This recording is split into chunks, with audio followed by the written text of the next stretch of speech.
The ACC tournament sits on the horizon. Before then, though, two of the sports giants have to slug it out on a Saturday night in Charlottesville. It's Syracuse and Virginia, live on ACC Network Extra. Welcome inside historic Klockner Stadium. He's the former James Madison midfielder Steve Foss. I'm Jake Griffith. Thanks for joining us live from Charlottesville. Over the last month, there are few teams in the country hotter than Virginia and Syracuse. The Who's the third best win streak in the country. Cuse the ninth. Steve, a lot has changed over the last month. No, you said it. These are two teams who are hitting their stride at the right time. Welcome inside Southfield along with Lou Grant. I'm Jake Griffith. Thanks for joining us here on the Summit League Network. Lou, these are two teams that come into this match in different positions in their respective league tables. We start with Green Bay. This Phoenix team owns the sixth best five-match form in the country. Green Bay is hot at the right time. Yeah, cooking, aren't they? A very, very good team. These are two of the nation's stingiest defenses. SIUE has only allowed 4 goals in their last 13 matches. Houston Christian 4 goals, all of OVC play. Daniel, goals will be at a premium tonight. Well, it's very Better the first 10, but a lot of game left. Akoum carries it forward. Akoum!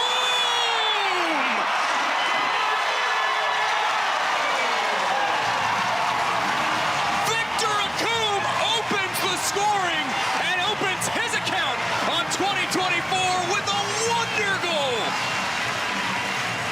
Eckerly carries it forward. Eckerly off the woodwork, the rebound headed in.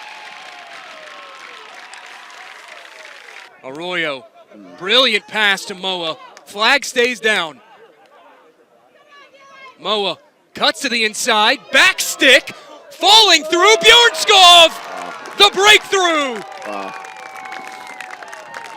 Oscar Bjornskov, his second of the season. Green Bay had been knocking, and now the door is open.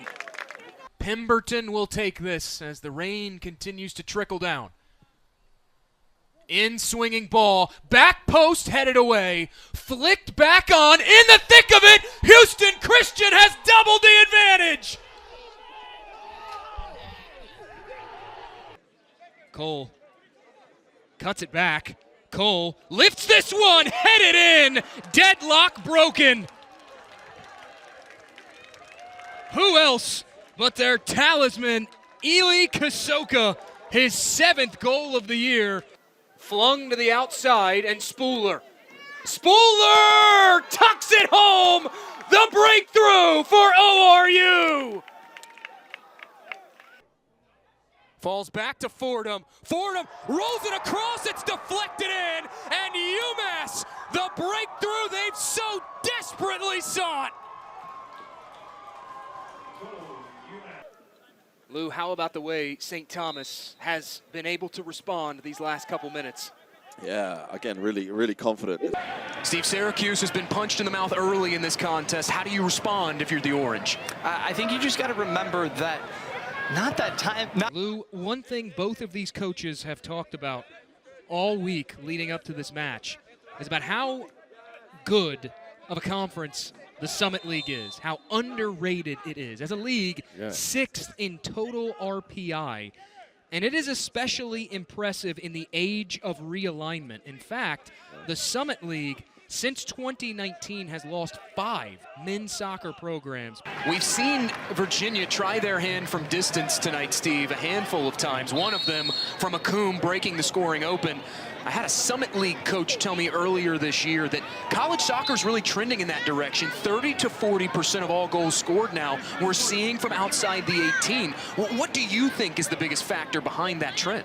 You know, Ryan Pratt, the Huskies head coach, said that the midfield is undoubtedly the strongest part of this SIUE attack. He said if they can neutralize the midfield, specifically Yasha Scherer, they'll have a chance. But here come the Cougars against the grain. This shot from distance, parried away by Aitken. Second ball served in, and Aitken will pick it up. Brock Thompson, the 8th-year head coach of the South Dakota State team, said earlier this week that the one thing he's learned about his team over this unbeaten stretch of play is they're just a hard team to beat. They find a way to grind out results in games exactly like this where things aren't going their way. Meanwhile, St. Thomas going the other way, and that's a wasted possession for Molly Knobloch.